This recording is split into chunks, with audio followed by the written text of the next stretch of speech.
what if I had previously filed a bankruptcy? Let's just take, what if I previously had filed a Chapter 7, which you said is just complete fresh start, and now You got in trouble again after the 7? got in trouble again after the 7. Okay, well, you can file a Chapter 13.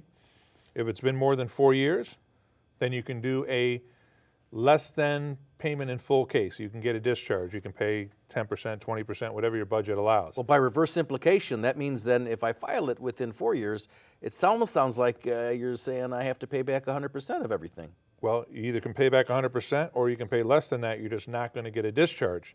The creditors can come after you for the amount that they weren't paid at the end of the 3 to 5 year period. Now, this does create a buffer, some breathing room for some people. So it does make sense to file even if you're not going to receive a discharge, if you can restrict the creditors and get back on your feet financially. What about suppose I did a Chapter 13 and it was maybe a 3-year deal for me, okay, and now, here we are, in trouble again. Well, you can always do, again, you can do another 13 as long as you're not barred.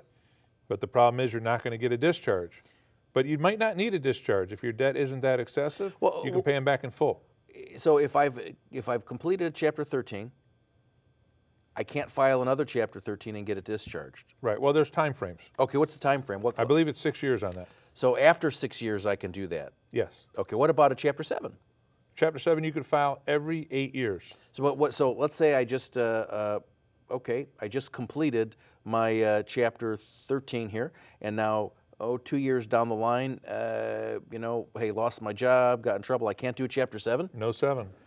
Gotta wait. You have to wait. Now, the best thing to do is to try and budget properly after you received a bankruptcy discharge, whether it's Chapter 7 or Chapter 13, so that you don't fall back into the same bad habits. Don't abuse the credit cards. Don't get into a car that's over your head. Try and live within your means. I know it's tough. Well, it's tough. I mean, if somebody has lost their job or maybe they suffered some type of medical injury and they're trying to make, what I've usually found sometimes, is that somebody's robbing Peter to pay Paul and they jump back and forth with the credit cards and it becomes just a vicious cycle that they're never, ever, ever going to win.